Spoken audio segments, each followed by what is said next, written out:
Hello and welcome to Retro Reviews, my channel where I review my favorite retro video games of all time, as well as some modern releases I have recently finished.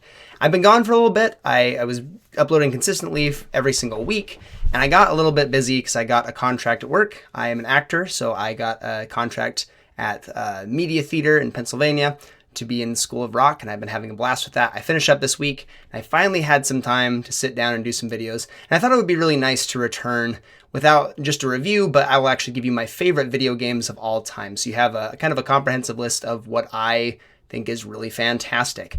I'm going to be giving you my top 10 with some honorable mentions that were really close to making my top 10, but didn't quite make it for one reason or another. So I'll start off with 5 honorable mentions, and I'll kind of breeze through those. First and foremost, I'm going to go with Persona 4 Golden. Now, I love the Persona series. Now that I've actually jumped into them, I'm playing through Persona 5 Royal right now. I'm having a blast with that. But Persona 4 Golden, I got on the PlayStation Vita, and I had a ton of fun with.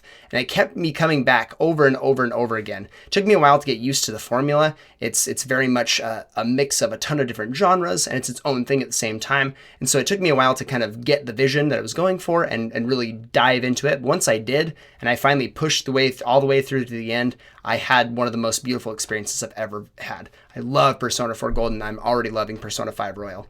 Next on my list is Smash Bros. Ultimate. Now, this is my game that I actually have the most time with overall. I probably have about 2,000 hours in this game, maybe a little bit more than that even. I used to play competitively. I'd practice with my friends all the time.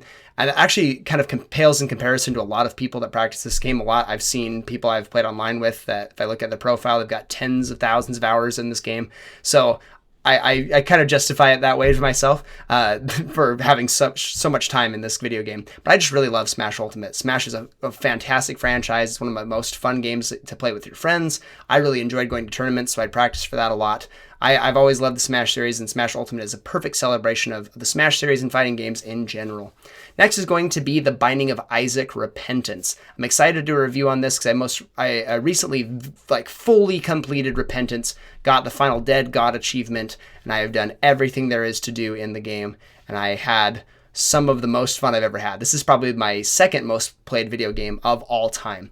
Binding of Isaac, if you're not familiar, is a roguelike game from way back in 2011 that has been just steadily getting more and more content, more redesigns, more expansions. Repentance is the final expansion. Apparently, we were supposed to get a final one way back in the day, and they just kept adding more. I think Repentance was essentially going to be Isaac 2, but they just made it an expansion, made it the final canonical way to play The Binding of Isaac. It's so much fun. It's endlessly replayable. Even if you finish every single achievement in this game, there's still so many item combos that you can get due to the roguelite's nature, the way that you can combo things together, the way you can go through different routes, go for all boss kills, stuff like that.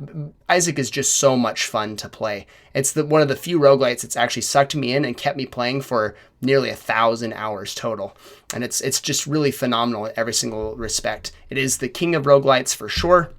And it's a testament to that is because it's such an old game and it's still being played to this day. There's Binding of Isaac: Repentance YouTubers are still gaining huge numbers and doing a great job with the game. Next is Portal 2. Now, I love Valve games. I wish they made more of them, honestly. I struggled with this one or Half-Life 2. I thought about both of them, but I think Portal 2 really left an impact on me when I first played it. I had such a beautiful time with the original Portal. I remember my brother playing it first and really being in awe of the physics engine and this beautiful game that with this puzzle solver that you had to utilize 2 different portals to get through. I just thought it was a really unique and rare concept that I really enjoyed. So when Portal 2 finally came around and was put onto consoles as well, because I didn't have a computer when I was growing up that could really run these games. When Portal 2 was put onto consoles when it launched, I was super excited. And playing on the PlayStation 3, I had a really transformative experience. I don't know if there's any other way to say it. The narrative, the way the game was paced, the mechanics of the game, it just really helped me to learn a lot about how to play video games. It was awesome. I really remember Portal 2 very fondly, even though I've only played through it a single time. The fact that it also has a multiplayer that's completely separate from the single player, utilizing only one half of the portal gun for each player, is really cool, and I had a blast with that as well.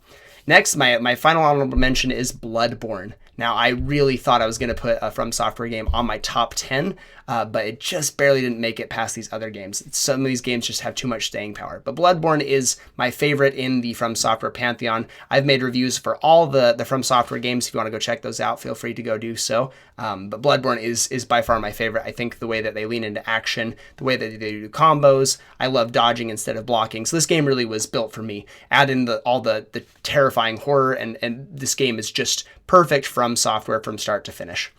So now let's go into my top 10 favorite games of all time. Starting with number 10, which is going to be Super Mario World for the Super Nintendo Entertainment System. I went back and forth. Now on this list, I will make a little addendum here. I only put one game per franchise on this list. Otherwise, I would almost certainly have multiple Zelda games and probably multiple Mario games in this list. Maybe Metroid as well. It gets too muddied for me, so I limited myself to one per list. And I struggled going back and forth between Mario World and Super Mario Odyssey, because Super Mario Odyssey is the best 3D Mario game, hands down. I don't think there's any contest. With the amount of content you have, the amount of movement options you have, the beautiful worlds you explore, it's the quintessential 3D Mario game. But Super Mario World is something that is so special and remains special to this day. I think the only thing that's even come close to making me feel as much nostalgia and as much like wonder is Super Mario Wonder that recently got released, that I'm excited to review as well. But Super Mario World has just endured for so long. You can see it in its popularity in the Mario Maker series. It's one of the styles that you can use to create new levels, and people use the Super Mario World all the time because it's so iconic and so classic, and it feels so good to play. That's the best thing about this game. If you go back and play it now on the original hardware, if you play like one of the advanced versions, if you emulate it, whatever it is, you'll still find one of the most buttery smooth experiences ever. Super Nintendo is known for their tight platformers, and Super Mario World is the very best one that there is to offer. It has the most unique world too out of any of the 2D Mario games. It's really wacky and weird. And that's saying something, because the Mario games have some pretty wacky and weird things. This one just took the cake completely. Had all sorts of new things like Yoshi, being able to ride on the Yoshi, having his little island at the very beginning. You have all sorts of hidden exits with the keys that you can find throughout the world. You have hidden switches that you can activate in the overworld, and activating them will unlock new paths in other areas. There's so many secrets to uncover. This game is really fantastically huge for the console it came out on. And to this day, it's actually pretty hard to 100%. Going back to it and just like doing it organically without a guide is pretty difficult. There are lots of hidden secrets and things to find. I really love this game. No matter how many times I go back and play Super Mario World, I just have the very best time. Next on my list, number 9, is going to be Disco Elysium. Now, I did a review on this one, so I won't do too much talking about this game. Go check out that review when you're done with this one. But Disco Elysium is a really beautiful isometric RPG. Top-down, feels very much like an old RPG that kind of, the genre kind of died off or became less popular with the rise of things like the first-person RPG with like Bethesda's titles. They ditched the original Fallout's formula of the isometric RPG in favor of the first person and the shooting heavy. And so this era of games kind of has gone away for the most part. So Disco Elysium came out. I think a lot of people were a little skeptical, or maybe some hardcore fans were really excited about the genre. But I never got into those games. I never got into isometric RPGs. I never really had any reason to. I only played on console growing up. They were primarily relegated to PCs, so I missed that. That's one thing I wish I had more of. But when I saw Disco Elysium and getting such incredible reviews, I was really intrigued. It originally only launched on PC, so I'm like, okay, well, that looks really cool, but it's not something I'm going to be able to experience. I think a year, maybe 2 later, they released the final cut on the PlayStation, and it was on sale the first week that it was launched, and it got 10 out of 10s across the board for so many review sites, and I knew I had to pick it up. I knew I had to just try it. I didn't know a whole lot about it, only that it was really fantastic. And what I found was the most rewarding story-driven video game I have ever played. Disco Elysium is packed with emotion and packed with story from start to finish, because you're not doing anything like combat. This isn't a third-person like shooter game. This is all about making choices, talking to people, and trying your best to fail up. Your character is completely hopeless in so many ways, but the more you try and the more you fall down, the more you're able to pick yourself back up and move forward. Or sometimes you don't. Sometimes you just keep falling down, and it's really funny to watch. However you play, you'll have a really unique and wonderful experience, and that's what I really loved about Disco Elysium. It is exceptionally heavy. It is not for the faint of heart. It's a very, very mature rated game. This is one of those that you need a strong stomach for, and you need to be prepared for a lot of shock, because this game does it all the time. With the introduction of voice acting in this game, the original did not have it. The Final Cut version does. I think it really elevated a lot of this game's strengths and made it just a more complete experience. It also makes it a little bit harder to get through. Some of the dialogue is really, really rough, but it is an experience that I highly recommend if you have the constitution for it, for sure. Next on my list is going to be Red Dead Redemption 2, my number 8. Now, I remember seeing this game on my friend's Xbox Series X and thinking that it was the most gorgeous game I had ever seen. He had just gotten his Xbox, he had a brand new TV, he had everything spec'd out to show off the power of Red Dead Redemption 2, and I was absolutely blown away. My wife was too. I had told her before that I wanted this game, that it was getting rave reviews, that this was one of the most iconic things of the generation. And we were over at my friend's house. He showed me this game, and she thought it was really fantastic too. And so that's what prompted her to buy it for me for a holiday. And we ended up actually playing through the entirety of the game together. Now, she didn't ever play games with me, sometimes play like Mario Kart or some party games, stuff like that. But she didn't sit down and just watch me play or play games herself. But this one was really special. The story really spoke to both of us, and we played through the entire story all the way from start to finish together. And it was a really beautiful experience. I had so much fun. I think that's why it holds even more special place in my heart, because I got to experience it with her. But just as an experience itself, it's the most gorgeous game I've probably ever played, even to this day. Came out so many years ago, and it's still just so fantastic. So realistic in its mechanics. I love the way that they took everything that made Red Dead 1 so fantastic and kind of bumped it up in every single way that they possibly could. It's a really tight game, one of the best stories ever told in video games. It is a blast to play from start to finish. There's so much variety in the terms of the missions and the side missions. I love how the side missions kind of like bleed into the main story. Like if you do more side quests, you'll have more, be able to infer more about the main story itself. And I think that's really cool. I love when developers can make side quests really meaningful and not so fetch questy. Some of them start off that way and they subvert your expectations and feel completely, they'll blow you away because you're not quite ready for what it's actually going to turn into. I love Red Dead 2, and I'm excited for a potential Red Dead Redemption 3, and I want to see what Rockstar will do with that. So number 7 on my list is God of War. This is the 2018 version on the PlayStation 4. I threw around Ragnarok. I really enjoyed it. I played it recently, but I don't think anything has touched me quite as much as God of War did when it first launched. Ragnarok was an awesome and worthy successor to God of War. It caps off the series really well, but the original hit me in a lot of ways that I wasn't prepared for. I had recently become a dad, and I was just experiencing all of those emotions for the very first time. So I think this one kind of touched all the right notes for me. This one came out the same year that Red Dead 2 did, and it won Game of the Year, and I think rightly so. It barely etches out Red Dead Redemption 2 for me, because it's such a wonderful transition of this character. I know the original creator of Kratos did not like the direction that Sony Santa Monica went with the reboot, but I think it's really poignant and beautiful. After rampaging and tearing down the Greek pantheon and setting fire to Olympus and everything's gone now, what does he have left? Well, a chance to start over, and he does. And seeing him so somber at the beginning of this game, got the beard and the dad bod Kratos, is pretty harrowing. You don't really know what you're in for. The fact that he has a son and his relationship with him is explored throughout the game, and is done so in such a beautiful way. And there's so much complexity with the Norse mythology and the gods hunting him and his trying to just evolve and become something new and trying to be better for his son and be better for the world in general. I think it's just a really fantastic story that they told, and they told it in such a beautiful way. I really loved it from start to finish. The combat is so satisfying. I think it's a little better in the original than it is in Ragnarok somehow. I think maybe it might have just been rose-tinted glasses, but I remember just really loving it, feeling so fluid and perfect when I first played through it. I had a really great blast playing this game, and I still love God of War to this day. Next on my list is BioShock. This is my number 6. This game is, I don't know quite how to describe it. I remember the first time I watched my brother boot this up on his computer, and I saw the opening sequence with the plane crash into the water, him going to the lighthouse thing, going underneath the bathysphere and going down and seeing Rapture for the first time. And I remember being blown away by what this game was.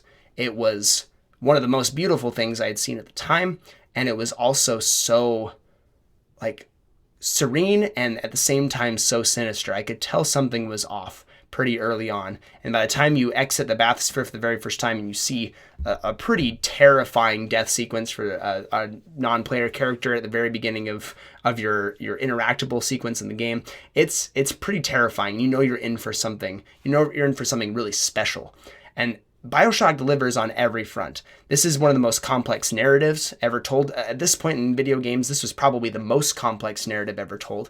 And it has, still to this day, the best twist in video gaming, in all of video gaming history, for my money. And I think it still holds up to this day. If you don't know the twist for BioShock, you are in luck and you need to go play it right now before you get spoiled. Because I'm sure there's someone that's talking about it right now that will spoil it for you. I won't. But the twist is one of the most iconic twists in all of gaming. And for a good reason. You play through this game and you have your preconceived ideas of what's going on, what's happening, and everything you know is wrong. And I love that about this game. You couldn't guess the twist if you had tried. If you had built up the best idea of what was going on actually in this game, you would never be able to figure it out. And I love that. And it pulled it off absolutely perfectly.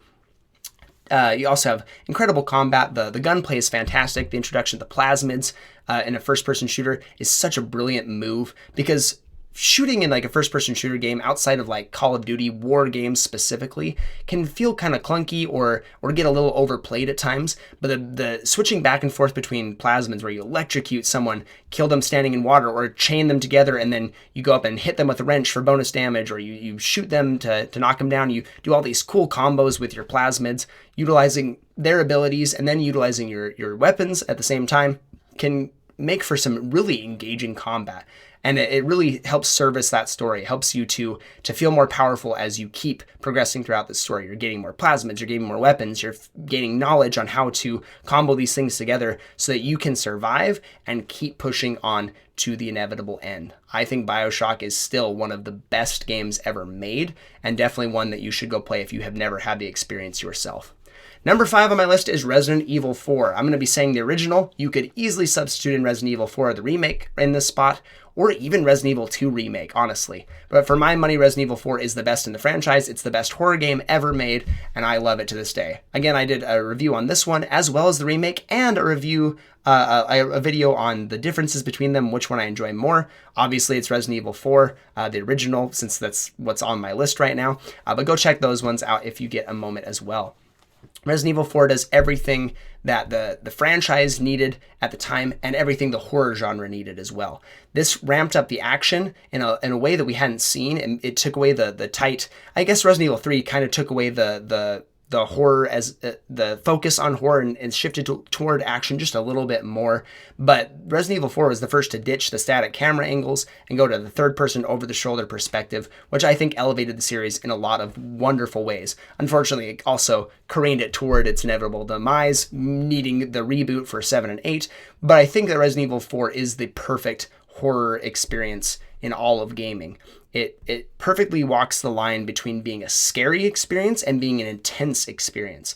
You have a lot of action, you have a lot of weapons, but that doesn't mean that the game is going to be a breeze or that it's going to be not so scary. In fact, having so much firepower sometimes adds to the tension, because you have the ability to have more enemies coming at you. You have to strategize better. You have to think on your feet. If you're not thinking quickly, you will die, and you'll die in horrifying fashion sometimes.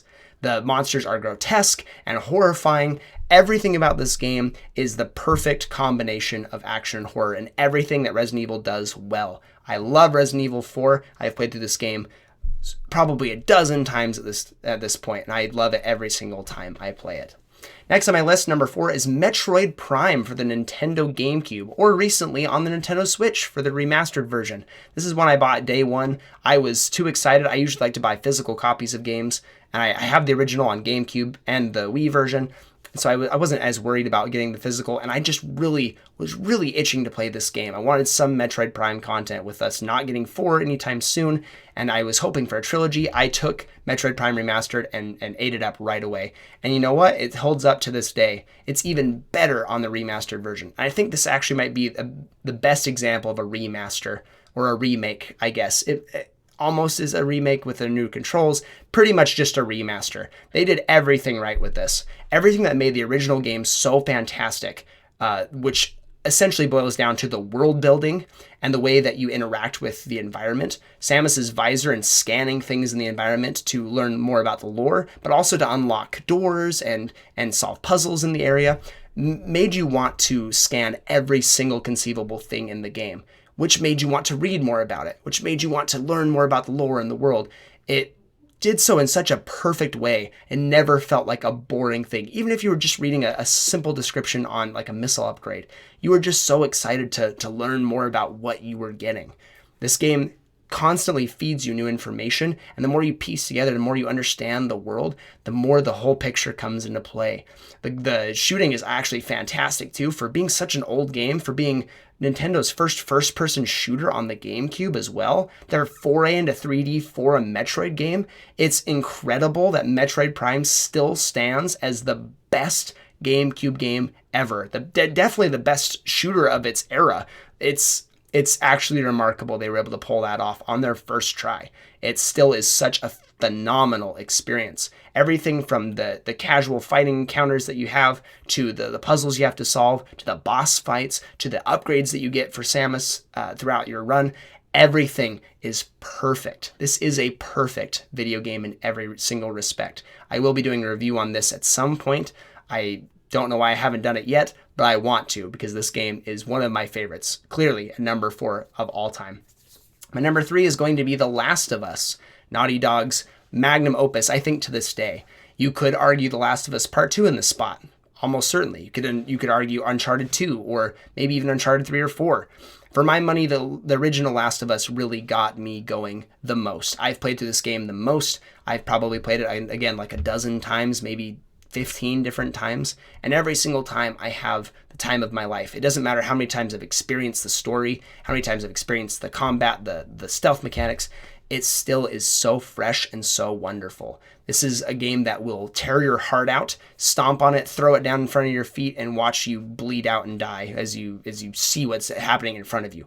It is everything that a tragic narrative needs. They play it exactly right from start to finish. I think this is the best story ever told in video gaming. And again, no matter how many times I experience it, I still have an emotional reaction to it because it's just so good.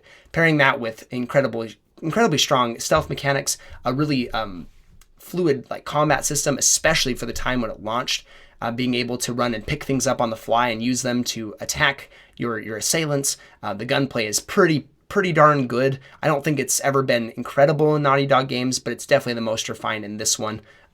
They really nailed it on the head. And what made it so good is that the mechanics worked so well. The stealth was really added to the intensity and the horror of the game at certain points, but it really just helped further the narrative and make everything feel so much more impactful. Because as you got through the end of a really terrifying or harrowing section, you were finally able to progress the story and get some more insight into these beautiful characters and what they've been able to make. I love The Last of Us, and I need to review this game because it's just so phenomenal.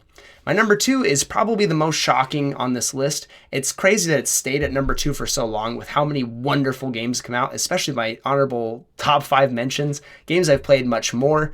But man, I just can't shake the feeling this game is something truly special and unique. And that is Conker's Bad Fur Day for the Nintendo 64. I did a review on this game. Again, feel free to go check that one out. This game is one of the most unique games I've ever played. It is a crying shame we never got a sequel. I really wish that Microsoft had waited on pulling the trigger to buy Rare. If they'd waited just a little bit longer, we could have gotten Donkey Kong Racing on the GameCube, and we could have gotten a Conker sequel on the GameCube as well. And it would have been fantastic, because Conker is a beautiful 3D platforming game that is so gory and ridiculous and rude. It's the most unique thing I have ever seen in the gaming space, even to this day. It's made by the same people that made Banjo-Kazooie and Donkey Kong 64. They are notorious for making their adult jokes in those games, having some more adult humor, more subtly. Banjo-Tooie maybe not so subtly, but this one was where they really cranked it up to 11 and then broke the knob and tore it off. I really love what they did with this game. Everything from the presentation to the blood and the gore to the combat is just fantastic. Is it the most advanced 3D platformer of all time? Of course not. This came out a couple decades ago at this point, but it's so unique, and it's rare to see something focus so heavily on storytelling while also being so comedically driven and so over the top gory and bloody.